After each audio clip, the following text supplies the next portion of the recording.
감사의 마음을 넘치게 합시다. 감사의 마음을 넘치게 하라. 자, 어떤 마음을 넘치게 하라? 감사. 여러분의 마음속에 감사가 어느 정도 들어 있습니까? 조금 밑바닥에 깔려 있는 상태입니까? 중간 정도 들어 있는 상태입니까? 아니면 풀로 이렇게 들어 있는 상태입니까? 아니면 넘치고 있는 상태입니까?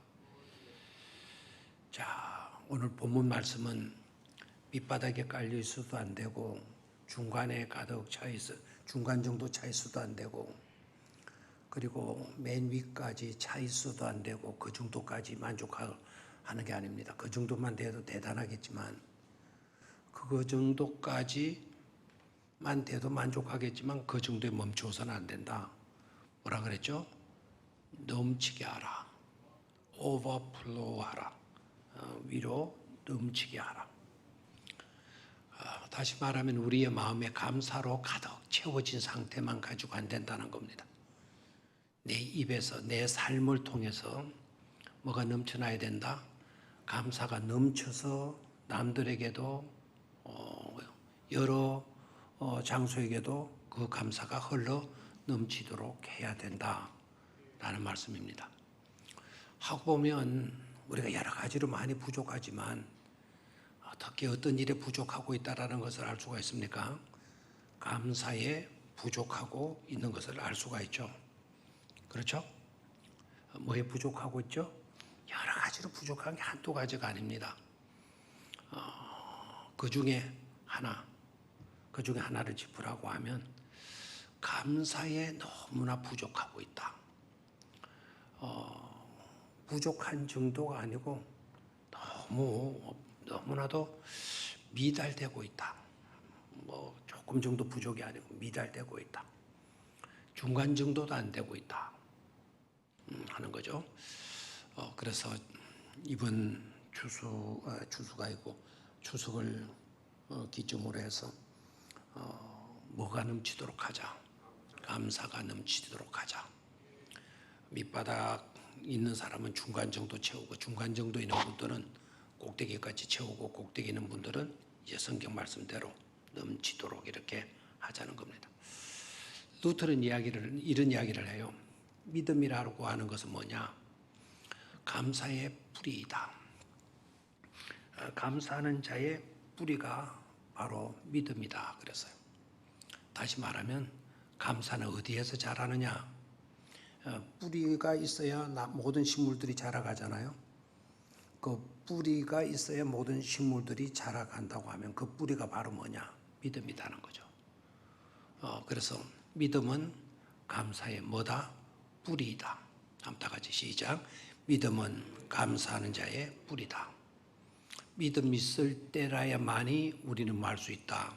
감사할 수 있다. 믿음 있을 때라야만이 감사할 수 있다라는 건. 두 번째, 믿음, 소망, 사랑 이 세 가지는 항상 있을 것인데 그랬는데 소망은 감사하는 자의 표상입니다. 다시 한번, 소망은 감사하는 자의 뭐다? 표상이다. 표대와 같은 것이다. 그래서 항상 그 표대를 바라보게 되면 그 표대를 바라보게 될 때 우리는 말 수 있다, 감사할 수 있다라는 겁니다. 저와 여러분들의 목표 지점은 어디입니까? 저와 여러분들의 표대는 어디입니까? 바로 하나님의 나라이지 않습니까? 하나님의 나라, 영광된 하나님의 나라. 그것이 우리의 최종의 목적지입니다. 그 하나님의 나라를 우리가 언제나 소망하게 될 때 우리는 많은 자가 될 수가 있다. 감사하는 자가 될 수가 있다. 이 말입니다. 오늘 우리가 힘들게 살고 있다 하더라도, 어렵게 살고 있다 하더라도, 병약하게 살고 있다 하더라도 하나님의 나라, 우리의 표대가 되는 하나님의 나라, 우리의 최종 목표 지점이 되는 그 하나님의 나라, 그 하나님의 나라를 소망하게 될 때 우리는 많은 자가 될 수가 있다. 감사하는 자가 될 수가 있다라는 겁니다. 그다음에 믿음, 소망, 그다음에 나오는 게 뭐죠? 사랑, 사랑.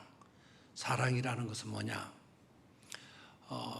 사랑이라고 하는 것은 감사하는 사람의 생활 자체이다라는 겁니다. 다시 한번 사랑이란 감사하는 자의 생활 자체이다라는 겁니다. 감사하는 생활이 뭘로 나타나게 된다? 사랑으로 나타나게 된다라는 겁니다. 우리가 서로 사랑하게 될 때, 그 가운데는 감사가 넘치는 생활의 증거라는 것이죠.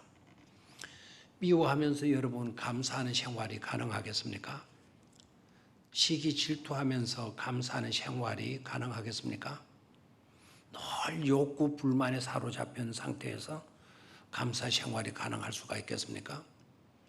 감사 생활이 가능할 수 있으려면 우리가 뭐 할 수 있어야 된다? 사랑이 기반이 되어져야 된다라는 거예요. 사랑이 감사하는 자의 생활이다. 사랑이 감사하는 자의 뭐라고요? 생활이다. 이것을 우리는 잊지 말고 명심을 해야겠습니다. 자, 그러면 다시 한번 봅니다. 믿음은 감사하는 자의 뭐가 되고, 뿌리가 되고, 소망은 감사하는 자의 뭐가 되고, 표대가 되고, 사랑은 감사하는 자의 뭐가 된다? 생활이 된다 그랬어요. 금방 말씀을 드리는데 대답하는 사람들은 극히 소수입니다. 이런 속담이 있죠. 난 놓고 뭐를 모른다? 기억자를 모른다. 난 놓고 기억자를 모르는 이유가 뭘까요? 몰라서 그렇다. 정확한 대답이네요. 난 놓고 기억자를 모르는 이유. 또 다른 이유가 있을 것 같은데 난 놓고 기억자를 모르는 또 다른 이유는 뭘까요? 그 낫이 부러져 있어가지고 그 낫이 뭐라고요?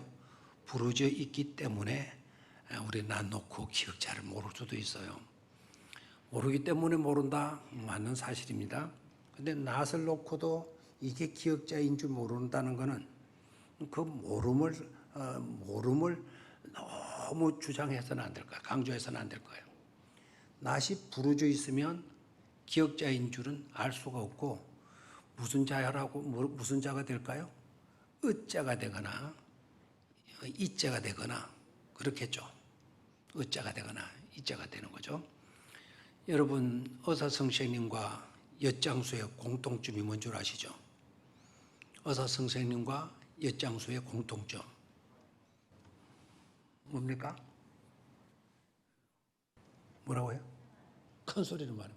의사와 엿장수의 공통점.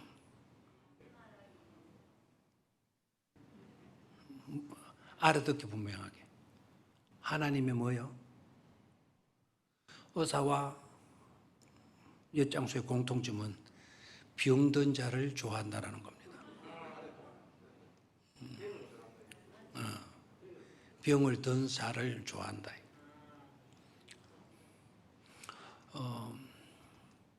아이들이 병을 들고 오면 엿장수가 기분이 좋을 수밖에 없죠. 환자가 병원에 찾아오면 좋을 수밖에 없죠. 그래서 의사와 엿장수의 공통점은 어떤 사람을 좋아하는 거다? 병든 자를 좋아한다라는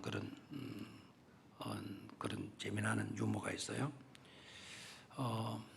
여러분 동물의 왕국에 나오는 사자 봤죠? 사자, 호랑이도 나오고 코끼리도 나오고 동물의 왕국을 들여다보면 정말 재미나는 일들이 한두 가지가 아니고 신기한 일들이 한두 가지가 아니에요. 그러면 가장 세상에서 착한 사자, 세상에서 가장 착한 사자는 어떤 사자겠어요? 이것도 아무도 모를 겁니다. 자원봉사자예요. 자원봉사자. 세상에서 가장 착한 사자. 세상에서 가장 착한 사자는 자원봉사자이죠. 사자. 왜 제가 이 말씀을 드리는가 하니까 오늘 말씀의 제목이 감사의 마음을 넘치게 하라는 거예요. 넘치게 하라. 너무 많이 듣던 이야기예요. 자, 첫 번째는 믿음은 감사의 뭐가 된다? 뿌리가 된다. 소망은 감사하는 자의 뭐가 된다? 표대가 된다. 사랑은 감사하는 자의 생활 자체이다. 생활 자체이다. 제가 3번 반복했어요. 난 놓고 기억자를 모르는 이유는 다시 부르서 있어서 그렇다. 하나님의 말씀을 사모하고 정말 하나님의 은혜를 사모하는 심령들은 통통증을 갖고 있어요. 사랑하는 거예요. 사랑. 그래서 오늘 3가지로 말씀을 드리도록 하겠습니다. 자, 골로새서 2장 6절로 7절의 말씀을 보았지만 요한복음에서 나오는 예수님의 감사 생활에 대해서 3가지로 간략하게 말씀을 나눌까 합니다. 예수님의 감사 생활을 보게 되면은요, 예수님의 감사 생활을 보게 되면 어떤 일이 이루어졌기에 또 받았기에 입었기에 감사가 아니었어요. 예수님의 감사 생활의 특징적인 요소는 이루어졌기에 입었기에 의 감사가 아니라 먼저의 감사였다라는 예수님의 감사의 특징 뭐라고요? 이루어졌기에가 아니고 있기에가 아니고 입었기에가 아니고 해결되었기 때문에 감사가 아니라 그 이전에 뭐부터 하셨다? 감사부터 하셨다라는 거예요. 감사부터 하셨다. 자, 그러면 어떻게 그것이 가능할 수 있었느냐? 예수님은 모든 일에서 하나님의 영광을 나타내게 하실 수 있다는 그런 믿음과 확신이 있었기 때문에 먼저 말할 수 있었다, 감사할 수 있었다라는 거죠. 먼저 감사할 수 있었다. 먼저 감사의 사건이 어디에 나오는지 아시죠? 먼저 이 감사의 사건이 어디에 나오죠? 요한복음 11장 38절에서 44절의 말씀, 요한복음 11장 38절에서 34절에 나와요. 자, 그 내용은 요한복음 11장은 여러분이 아시다시피 마르다, 마리아, 나사로의 집안에 일어난 슬픔의 상황 속에서 예수님이 썩어서 냄새나고 있는 무덤을 찾아가셔요. 슬피 우는 두 자매 마르다와 마리아를 위로하시면서 하신 말씀이 뭔가 하니까 너희가 믿으면 하나님의 영광을 보리라 말씀을 하셔요. 근데 그 말씀을 여러분, 그 말씀을 하신 현장이 어디인가 하니까 바로 사람 오라비가 죽어가지고 썩어서 냄새가 나고 그리고 이미 장례까지 마친 상태 아닙니까? 죽은 지 나흘이나 되고 장례가 마친 지 나흘이나 되는 사흘이나 되는 그러한 때에 예수님께서 마르다와 마리아를 위로하시면서 하신 말씀이 너희가 믿으면 뭐를 보리라? 영광을 보리라. 절망의 한복판에 놓여있는 자들이에요. 오라베가 떠나갔다. 슬픔, 극한 슬픔의 한복판에 내팽개쳐 있는 자들을 향하여서 우리 주님이 나를 믿는 자들에게는 하나님의 영광을 말이라고요? 보리라. 그 절망적인 상황에서 우리 주님은 영광을 보리라라고 말씀을 해요. 절망은 아무것도 볼 수 없는 상태입니다. 어떤 희망도 볼 수 없는 곳이 절망의 상태예요. 어디에도 빛이 보이지 않고 어디 길이 보이지 않고 어떤 곳에서 방법이 보이지 아니할 때 그럴 때 우리는 절망하잖아요. 해결책이 보이지를 않는다. 어떻게 해볼 방법이 없다. 무슨 수를 쓰더라도 이것은 도무지 안 될 것 같다 라고 할 때 우리는 절망하게 돼요. 그런 절망의 현장에서 우리 주님은 뭐라고 말씀을 하신다고요? 네가 믿으면 하나님의 영광을 보리라. 네가 믿으면 영광을 보리라 그랬어요. 그 영광도 누구의 영광? 하나님의 영광을 보리라 그랬어요. 절망의 한 복판에 처하여 있는 슬픔의 현장 속에 내팽개쳐 있는 바로 그런 자들을 향해서 네가 믿으면 하나님의 영광을 보리라. 극과 극의 말씀을 하시죠. 네가 믿으면 하나님의 영광을 보리라. 다 같이 시작. 네가 믿으면 하나님의 영광을 보리라. 그 절망적인 상황, 극한 절망적인 상황 속에서, 극한 슬픔의 현장 속에서도 우리가 해야 할 것이 있다라는 거예요. 바로 뭡니까? 믿으라는 거죠. 믿으라. 그런 상황에 놓여 있다 하더라도 네가 믿으면 길이 없기에 절망하는데, 방법이 없어서 극한 슬픔에 내팽개쳐 있는데, 그런 현장에서 우리 주님은 말씀하셔요. 네가 믿으면.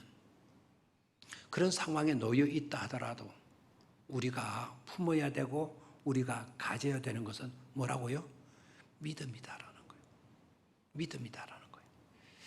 그러면 믿으면 누구의 영광을 보리라? 하나님의 영광을 보리라라는 거예요. 그 말은 절망이 사라지게 된다는 거죠. 절망이 끝이 난다는 거예요. 절망이 도망가게 된다는 겁니다. 그 절망이 놓여있던 자리에 뭐가 나타나는 거죠? 하나님의 영광이 드러나게 된다 이 말입니다. 그래서 믿는다는 게 이게 얼마나 신바람 나는 일이고 믿는다는 게 얼마나 복된 일인 것을 우리는 깨달아야 될 것입니다. 오전 시간에 우리가 누구를 다루었죠? 누구의 이야기했죠? 오전 시간에, 오전 예배 때 우리가 누구 이야기했죠? 고향을 향해 가는 사람 누구였습니까? 탕자였죠. 탕자. 그 풍요로움을 허랑방탕해서 타지에 가서, 먼 타국에 가서 하나님 영역 밖에 세상에 나아가서 자기의 세계를 구축하려고 했던 그 탕자. 그 탕자가 돼지치기가 되어져 버렸잖아요. 모든 것을 다 잃어버리고 이제는 지역 열매조차도 먹을 수 없는 절망적인 상태, 그런 상태에 있었지만 그에게 남아있는 것 한 가지, 허랑방탕했다라는 것은 모든 것을 다 낭비했다는 거예요. 다 없애버렸다는 거예요. 여러분, 그런 탕자에게도 남아있었던 것 한 가지가 있었는데 그게 뭔지 아십니까? 그게 바로 뭐였잖아. 오전 시간에 제가 말씀을 드린 것 같은데요. 난 놓고 기억자를 모르는 이유가 뭐라 그랬죠? 난 놓고 기억자를 모르는 이유가 뭐라 그랬죠? 모르기 때문에 그렇다. 또 낯이 멎어 있었기 때문이다. 부르져 있었기 때문에. 오전 시간에 말씀을 드렸는데 이렇게 오후 예배 시간에 한 시간 반, 2시간 반 차이밖에 안 되는데 잊어버리는 이유가 뭘까요? 자, 탕자가 모든 것을 잃어버렸어요. 모든 것을 잃어버렸어요. 다 빼앗겨버렸죠. 근데 그가 잃지 않고 있었던 딱 한 가지. 아까 탕자의 비유 찾을 수 있나요? 그림. 렘브란트의 탕자의 그림. 아까 오전에 계속 띄어놨을 텐데 시간이 없어서 그 그림 설명을 하지 못했습니다. 그 그림에서 이때까지 저도 잘 못 봤고 여러분들도 잘 못 봤고 했는데 탕자가 마지막까지 버리지 않고 갖고 있었던 게 딱 한 가지 있어요. 딱 한 가지. 그게 바로 뭔가 하니까 아버지 집으로 돌아가면 살 길이 있다라는 것을, 그 희망을 이 탕자가 버리지 않고 있었다는 거예요. 다시 한번 탕자가 모든 것을 다 잃어버렸지만 한 가지 잊어버리지 않고 있었던 것은 바로 뭐다?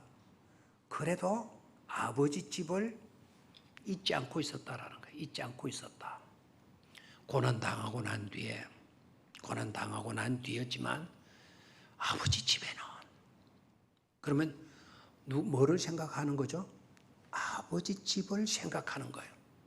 그리고 아버지 집의 주인으로 계시는 아버지를 생각하는 거예요. 아들로서는 아닐 수 있지만 품꾼으로는 나를 받아줄 수 있을 것이다 라고 하는 뭐를 가지고 있어요? 희망을 가지고 있는 거예요. 자, 방송실 화면은 보입니까? 그림, 렘브란트 유명한 그림 보입니까? 우리 카페에도 원본에 가까운 그 그림이에요. 원본은 아니에요. 원본에 가까운 사진이 걸려 있는데요. 조그마한 사진이죠. 자, 저 탕자를 맞이하는 아버지의 모습이 보이죠, 그죠? 보입니까? 예. 그 아버지의 오른손 밑에 내려오면, 오른손 밑에 확대한 부분을 찾을 수 있을는지 모르겠는데, 누가 좀 빨리 검색할 수 있는 분. 오른손 밑에 탕자의 옆구리에 보게 되면 뭐가 채여져 있는 거 아닐까? 뭐가 채여져 있죠? 아까 오전에 말씀을 드렸는데 뭐가 채여져 있죠? 저 그림에서는 잘 안 보이죠? 단칼이 채워져 있어요. 단칼, 칼. 그러면 이 탕자는 빈손으로 돌아온 줄 알았는데 뭘 차고 왔죠? 단칼을 차고 왔어요. 단칼을 옆구리에 차고 왔어요. 그 단칼, 렘브란트는 왜 그 단칼을 거기다가 삽입해 그려 넣었을까? 이게 렘브란트의 영성입니다. 우리보다도 오히려 화가이지만, 그림을 그리는 사람이지만 렘브란트의 영성이 더 우리보다 탁월했다라는 거예요. 옆에 저 확대가 좀 나중에 찾고 있는 모양인데, 자, 저 부분을 보면 오른쪽 팔꿈치 밑에 보입니까? 칼이? 그 방송실에서 그 빨간 표시로 한번 딱 그려주면 좋겠네. 컷으로. 그러니까 아는 것만큼 보여요, 그죠? 저 보입니까? 이제 빨간 손 부분. 예, 저 부분 가만히 보니까 뭡니까? 저렇게 그리지도 모르겠습니까? 칼이죠, 칼. 칼집에 칼이 꼽혀 있죠. 칼에. 자, 저 칼을 왜 그렸을까요? 우린 빈털터리로 돌아왔다. 빈털터리로 저 누더기 옷 거치고만 돌아왔다. 이렇게 돼 있는데 렘브란트는 저 칼을 딱 저게 갖는 중요한 의미가 있어요. 렘브란트가 빈털터리가 되었지만 마지막까지 지니고 있었던 게 저 그림으로는 단칼이죠. 저거 달고 왔으니까 단칼을 가지고 왔다. 그럼 저 단칼이 가지는 의미가 뭘까요? 바로 희망이에요. 희망. 아버지 집에서 가지고 나왔던 유일한 물건, 단칼. 그래서 아버지 집에서 이걸 가지고 나왔던 것이 아직도 잃어버리지 않고 자기가 간직하고 있었던 것은 단칼이지만 저 단칼이 의미하는 희망이다 이거예요. 누구 집에는 희망이 있다? 아버지 집에는 희망이 있다. 하나님께는 뭐가 있다? 희망이 있다.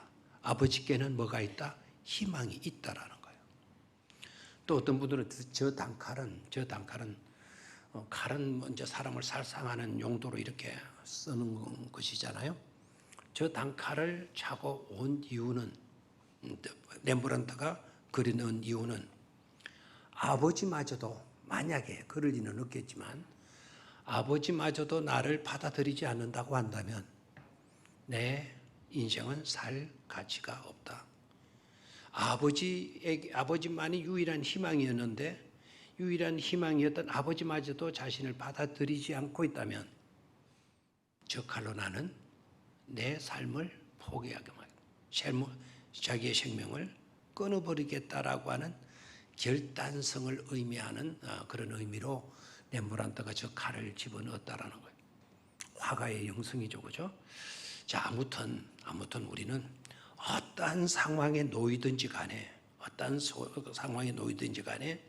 네가 믿으면 하나님의 영광을 보리라라고 하는, 이 말씀을 꼭 붙드시고 믿음을 지닐 수 있게 되기를 축원합니다. 자, 예수님이 나사로의 무덤 앞에서 감사하셔요. 자, 질문해 봅니다. 여러분이 잘 아시고 계실 건데요. 나사로를 살려내고 난 뒤에 하나님이요, 내 말을 들어주셔서 감사합니다 라고 하나님께 감사 기도를 드렸나요?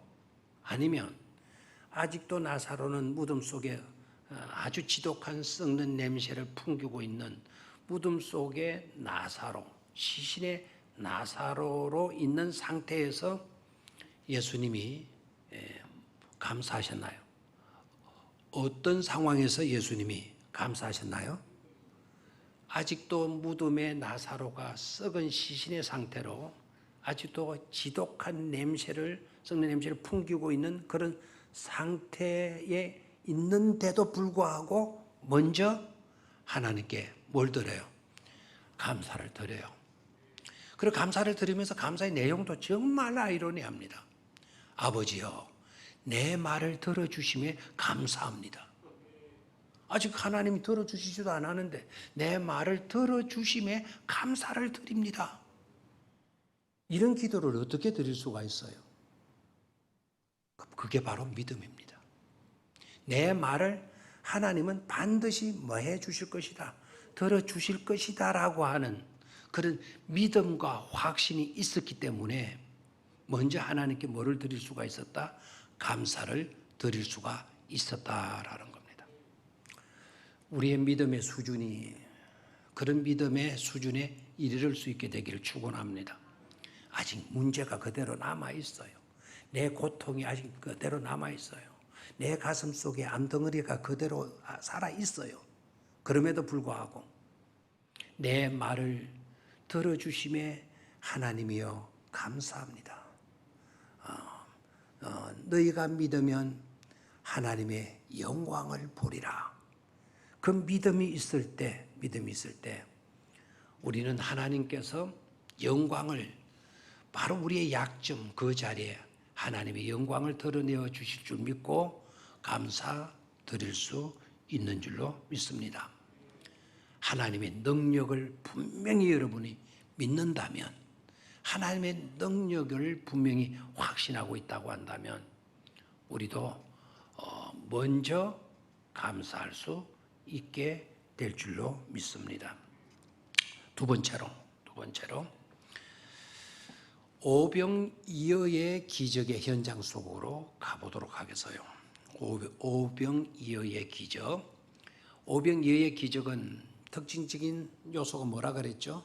오병이어의 기적은 예수님께서 이적을 많이 행하셨잖아요. 많이 행한 이적들 가운데 유일하게 오병이어 기적만큼은 어떤 특징이 있다? 유일한 특징을 가지고 있는데 그 유일한 특징이 바로 뭐다? 오병이어. 예수님이 수많은 이적을 행하셨는데 유독 오병이어만이 가지고 있는 그 기적의 특징은 바로 사복음서 기자들이 오병이어 기적만큼은 빠뜨리지 않고 모두가 다 마고 있다는 점이죠. 기록하고 있다라는 사실입니다. 놀라요, 안 놀라요? 나사로를 살린 사건도 기적이죠. 무리를 걸었던 것도 기적이죠. 야이로의 딸을 살려낸 것도 기적이죠. 혈루병 환자를 고쳐준 것도 기적이죠. 나병 환자를 살려준 것도 기적이죠. 나사로를 살려주신 것도 기적이에요. 기적인데 그 이적의 사건들이 사복음서 기자들이 다 다루는 게 아닙니다. 어떤 기자는 다루고 어떤 기자는 그 기적을 아예 다루지 않습니다. 그런데 사복음서 기자들이 공통적으로 다 다루고 있는 기적은 무슨 기적밖에 없다? 오병이어 기적밖에 없다라는 거죠. 자, 오병이어의 기적은 우리에게 뭘 교환하고 있느냐? 감사하는 마음을 넘치게 하라 라고 했을 때 그 기적이 우리에게 무엇을 교훈하고 있는 것인가 라는 겁니다. 오병이어의 기적의 현장이 어디였죠? 풍요로운 들판이었다? 아니면 빈들이었다? 빈들이었다. 풍요로운 들판에서 일어난 사건이라면 그렇게 큰 의미를 갖지 못했을 것입니다. 어디에서 일어난 사건? 빈들에서 일어난 사건이었다라는 것. 빈들은 생활하기가 굉장히 어렵죠. 영어 성경은 와일드니스라 되어 있어요. 사나운 살벌한 그와 같은 장소로 되어져 있어요.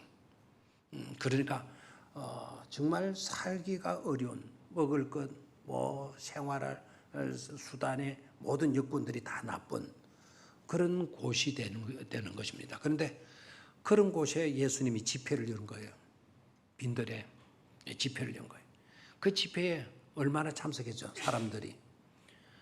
남자만 장정 남자만 얼마? 5,000명. 여자 포함되지 않았고 아이들 포함되지 않았습니다. 쉐임쉐임으로 여자도 5,000명 잡고 그 가운데서 태어난 아이들도 5,000명 잡는다면 약 얼마가 됩니까?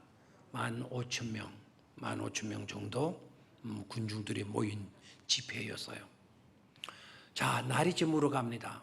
하루 종일 집회를 했어요. 자, 그런데 그 집회가 가는 중요한 의미가 바로 뭐죠?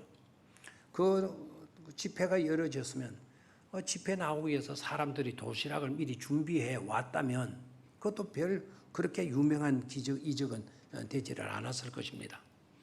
그런데 도시락을 준비해 온 사람은 몇 사람밖에 없었다. 한 사람밖에 없었다. 그것도 어른이었다, 아이였다. 그래서 학자들이 오직 한 사람뿐이었겠는가? 다른 사람들도 도시락 준비해 가지고 왔었는데 아까워가지고 자기만 처먹으려고 마지 않았을 거다. 숨기고 있었을 거다. 뭐를? 그 도시락을 숨기고 있었을 거다. 이 아이는 단순하게 마음이어서 예수님이 너희 것을 먹을 수 구하라, 구해 오라 그러니까 그만 이 아이는 순진해서 그냥 자기 도시락을 내민 것이다 라고 추정하는 사람들도 많이 있어요. 그러나 그 내용들을 보게 되면 도시락을 숨겨놨던 어떤 그 의미는 하나도 없어요. 하나도 없어요. 거기에 모인 모든 사람들이 다 배불리 먹고 거기에 모인 모든 사람들이 다 배불리 먹고 자기 도시락 까물치고 놨다가 숨겨놨다가 몰래 자기 도시락 먹었으면 모든 사람이 될 수가 없죠. 혹시나 자기가 도시락을 싸와가지고 아까워가지고 자기만 먹으려고 숨겨놨다 하더라도 자기 도시락 먹지 않고 누가 주신 음식을 먹었다. 예수님이 주신 음식을 받아 먹었다는 것 아닙니까? 그래서 보십시오. 모든 사람들이 배고픔의 상황에 놓여 있고 그 배고픔의 문제를 해결할 수 있는 길이 그들에게는 있었다 없었다? 없었다. 그래서 제자들이 예수님께 나와서 제안한 게 바로 뭡니까? 빨리 해산합시다. 집회 이제 이 정도 하고 빨리 맙시다. 해산합시다. 해산하는 것만큼 해산하는 것이 최상의 방법입니다. 이렇게 제안하잖아요. 그런데 예수님은 오히려 그런 제자들의 제안을 받고 해산시키는 것이 아니라 너희가 먹을 것을 주라고 말씀을 하시죠. 자, 다시 한번 해산하자고 제안해 오던 제자들을 향해서 예수님 뭐라고 말씀하셨어요? 너희가 먹을 것을 주라고 말씀하시죠. 근데 제자들이 뭐 할 수밖에 없죠? 난감할 수밖에 없어요. 왜? 주님은 자신들을 잘 아니까. 도시락 준비하라는 말씀도 없어서요. 적어도 우리들 먹을 도시락만큼은 준비해라. 12개에서 나 포함돼서 13개는 준비해 오너라. 도시락 준비해 오너라. 이렇게 지시도 안 했습니다. 근데 너희가 먹을 것을 주라.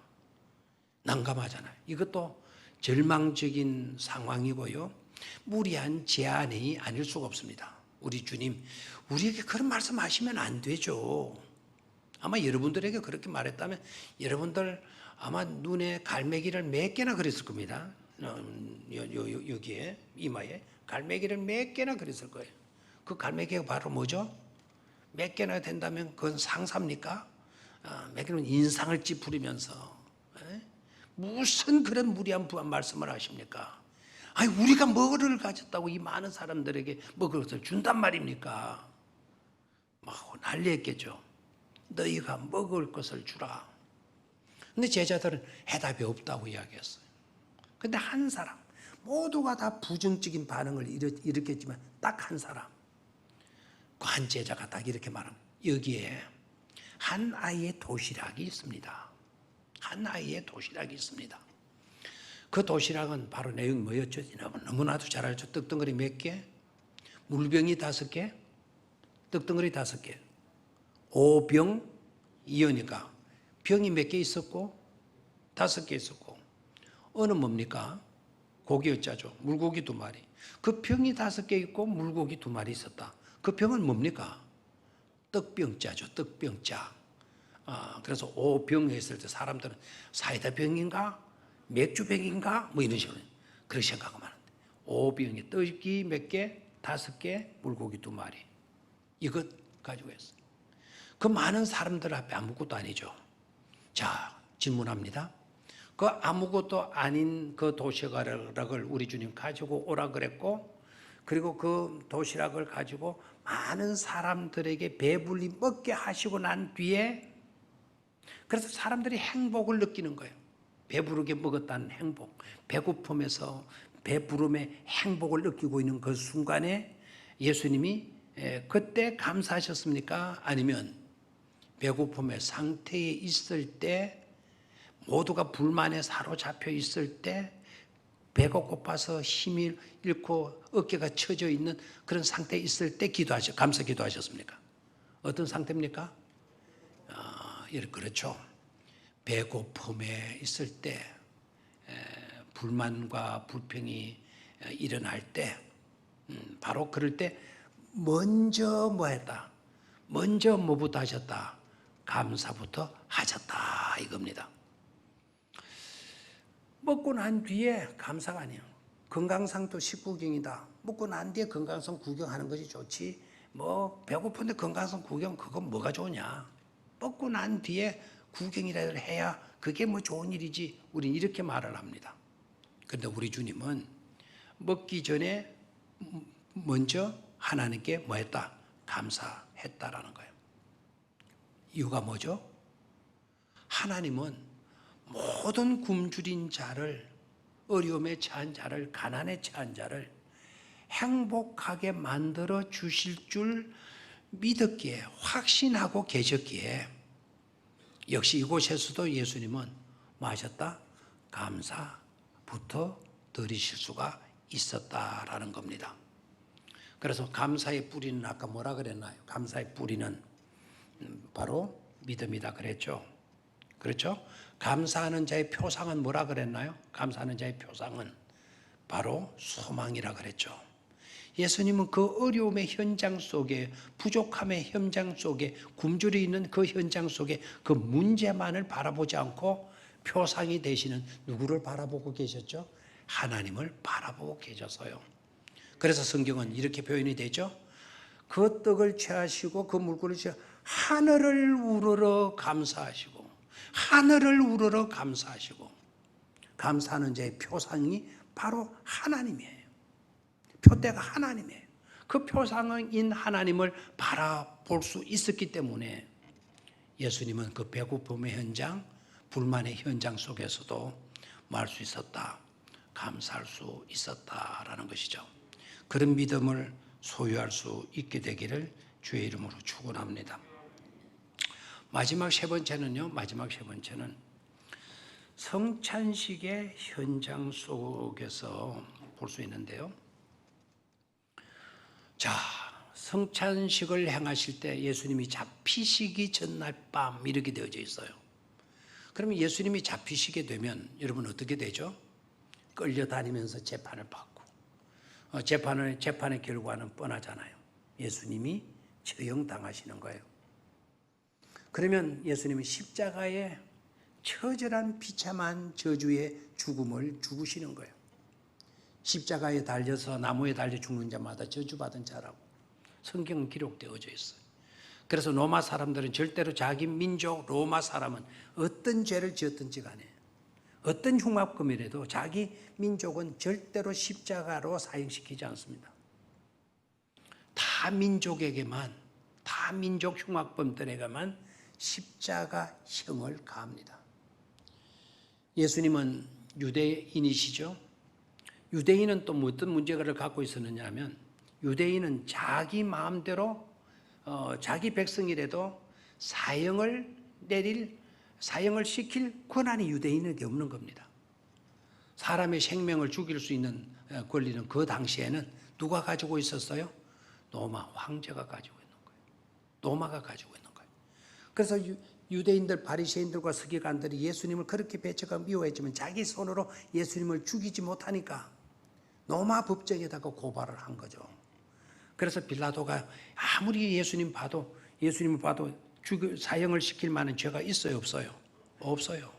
그래서 그 빌라도는 자꾸 누구를 풀어주라 그래요. 예수님을 풀어주려고 이야기하잖아요. 그래도 안 된다고 군중들이 소리를 치죠. 그래서 빌라도가 마지막 머리를 써서 마지막 아이디어를 내요. 최고의 바라바라고 하는 흉악범을 딱 갖다 놓고 예수를 딱 갖다 놓고, 그러면 좋다. 이 두 사람 중에 한 사람은 봐주자. 그러면 이 바라바라고 하는 이 죄인은 너무나도 유명한 흉악범이기 때문에, 오늘은 말하면 너무나 나쁜 그런 소문난 흉악범이기 때문에 이 두 사람을 딱 대주시고 한 사람을 사형시키자. 그리고 한 사람을 풀어주자. 딱 이런 제안을 해요. 빌라도 생각은 이 사람이 너무 흉악범이기 때문에 수많은 사람들이 이렇게 막 열을 내고 분을 내고 하고 있지만 누구를 사형시키라고? 흉악범 이 바라바를 사형시키러 나올 줄 알았어. 그런데 이 백성들이 얼마나 잘못되는지, 바라바를 풀어주고 누구를 십자가에 매달라? 예수를 십자가에 매달라. 너무 억울하잖아요. 그렇죠? 빌라도마저도 예수님은 죄가 없다, 다 그렇게 여기고 있는데 군중들이, 그것도 유대인들이 예수를 십자가에 처형하라고 나오는 거예요. 바로 그러한 처형당할 것을 예수님이 먼저 아셨어요? 모르셨어요? 아셨어요. 아셨는데도 불구하고 전날 밤, 잡히시기 전날 밤 제자들과 마지막 만찬의 자리를 가지는 거예요. 마지막 만찬을, 그걸 좀 줄이면 뭐가 되죠? 마지막 만찬은 한 잔밖에 안 줄이지네요. 뭐라 그래요? 마지막 만찬 똑같네요. 최후의 만찬이라고 그러죠. 최후의 만찬. 최후의 만찬 자리에서 특징은 바로 뭡니까? 최후의 만찬 자리에서 특징은 바로 자신의 죽음을 앞두고, 그 비참한 저주의 죽음을 앞두고 제자들과 마지막 만찬의 자리를 가지시면서 그 떡을 취하시고 하늘을 우러러 마시고 감사하시고, 그 다음에는 자신이 흘리게 될 피를 기념하고 상징하는 의미로 이제는 포도주 잔을 들고 하늘을 우러러 마셨다, 감사하셨다라는 거예요. 감사하셨다. 자, 여러분, 자기의 죽음을 앞두고 감사, 어떻게 하실 수가 있나요? 그것도 저주의 죽음을, 죽지 않아도 될 죽음을, 그런 십자가에 달렸더라도 얼마든지 자신의 능력으로 그까지 십자가에 못 내려오겠습니까? 그까지 못에 매달렸다고 못 내려오겠습니까? 얼마든지 그 십자가형을 피할 수 있었음에도 불구하고 십자가에 매달려 죽으시면서 먼저 하나님께 감사할 수 있었던 이유가 바로 뭘까요? 그것은 바로 전 인류를 사랑하셨기 때문이라는 사실입니다. 우리 죄인들을 마셨기 때문이다, 사랑하셨기 때문이다라는 거예요. 그래서 최고로 강한 줄이 뭐냐? 사랑이다라는 거예요. 끊지 못할, 그 무엇도 끊지 못할 것이 바로 뭐라는 거죠? 사랑이라는 거예요. 여러분, 우리나라의 그 유행가 중에 사랑의 배신자여 라는 노래가 있어요. 사랑의 배신자는 있을 수가 없어요. 그 사랑은 거짓된 사랑, 세상적인 사랑의 배신자는 있을 수 있어도 진정한 사랑에는 뭐가 있을 수 없다? 배신자가 있을 수 없다라는 겁니다. 예수님이 그토록, 하나님이 그토록 우리를 사랑하셨기 때문에, 예수님은 하나님의 그 사랑을 아시고 친히 그들을 사랑하시는 하나님의 뜻과 계획을 아시고 저들이 살 수 있는 것은 자신이 피 흘려 주는 길밖에 없음을 아시고, 그렇기 때문에 그는 하나님의 그 사랑을 자기가 깨끗하고 알고 있을 뿐만 아니라 목자이신 우리 주님이 또한 우리를 마셨기 때문에, 사랑하셨기 때문에 그는 죽음을 앞두고서도 먼저 마실 수가 있었다, 감사할 수가 있었다라는 것입니다. 감사의 마음을 뭐하게 합시다? 넘치게 하실 수 있기를 축원합니다. 마지막 찬송가 한번 보도록 하겠어요. 221장으로 가봅시다. 221장.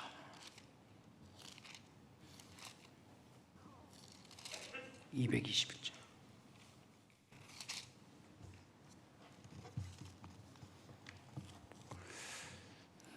221장 잘 저는 부를 수가 없겠는데 한번 가사를 같이 한번 읽어보실 수 있기를 바랍니다. 시작.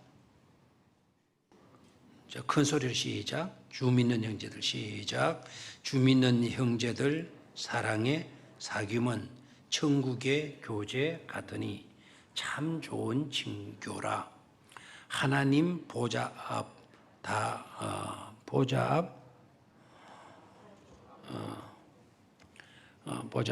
다 기도 드리니 우리의 믿음 소망이 주 안에 하나라.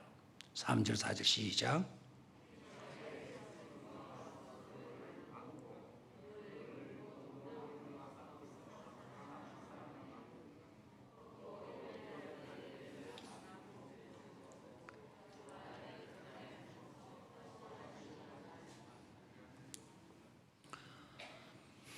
다 했나요? 자, 이 곡을 작사하신 분이 누구이냐? 누구이죠? 누구로 되어 있나요? 존 포셋이라고 하는 사람이에요. 존 포셋 목사님이에요. 저를 봐요. 존 포셋 목사님은 시골에서 목회를 하시는 분이셔요. 성서학자입니다. 신학자입니다. 실력이 굉장했습니다. 그런데 신학교의 학장까지도 초청을 받을 정도로 너무나도 훌륭한 성서신학자예요. 그런데 이분이 목회를 한 곳은 시골 중에 시골, 조그만 시골 교회였어요. 목사님의 생활비도 제대로 드릴 수 없는 그런 교회의 담임 목사님으로 계셨어요. 그런데 이분이 너무 뛰어난 실력자이기 때문에 런던의 가장 큰 교회의 담임 목사님으로 청빙을 받게 되는 거예요.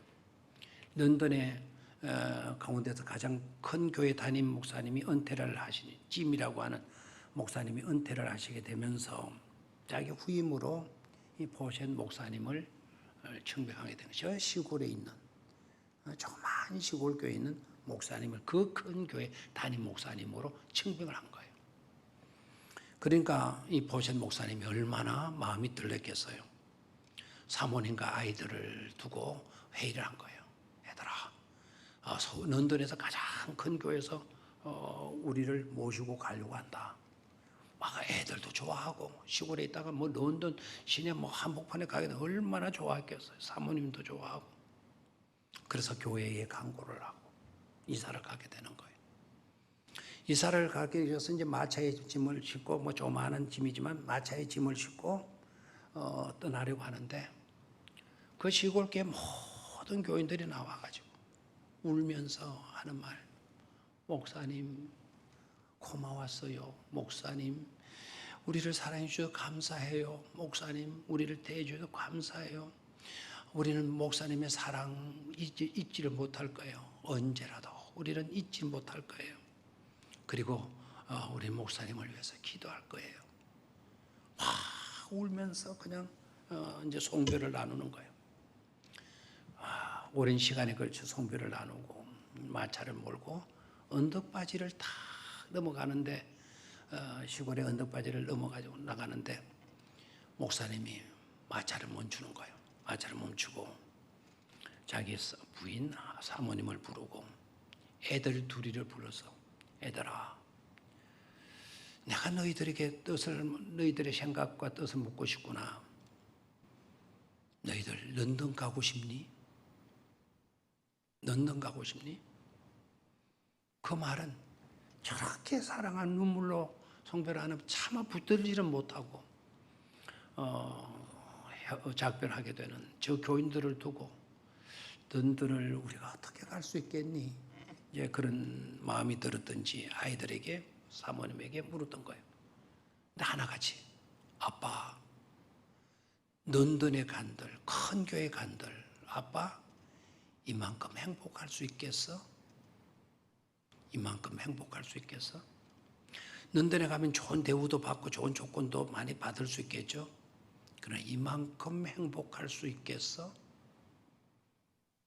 그때 이 목사님이 그렇다. 그래서 다시 마차를 돌려가지고 그 시골 교회로 가서 죽을 때까지 그 시골 교회를 섬겼다는 것 아닙니까? 돌아가서도 수없이 우리 신학교의 학장으로 좀 와달라. 이 과목을 좀 가르쳐달라. 제안이 있었지만 이 목사님 내가 그곳까지 갈 형편이 못 됩니다. 라고 노 했다는 거예요. 그러면서 영감을 받아가지고 작성곡이 바로 찬송가 221장입니다. 주민은 형제들 사랑의 사귐은 천국의 뭐와 같으니 교제 같으니 참 좋은 뭐라고요? 친교라. 그때 목사님은 체험을 한 거죠. 자, 오늘 말씀 감사의 마음을 뭐 하도록 합시다? 넘치도록 합시다. 중간 정도 채우는 것으로 만족하지 말고 꽉 채웠다고 만족하지 말고 뭐 하자고요? 넘치도록 하자. 넘치도록 하자. 그런 축복된 연휴가 되시기를 바라고 축복된 남은 생애가 되시기를 주의 이름으로 축원합니다. 하나님 아버지,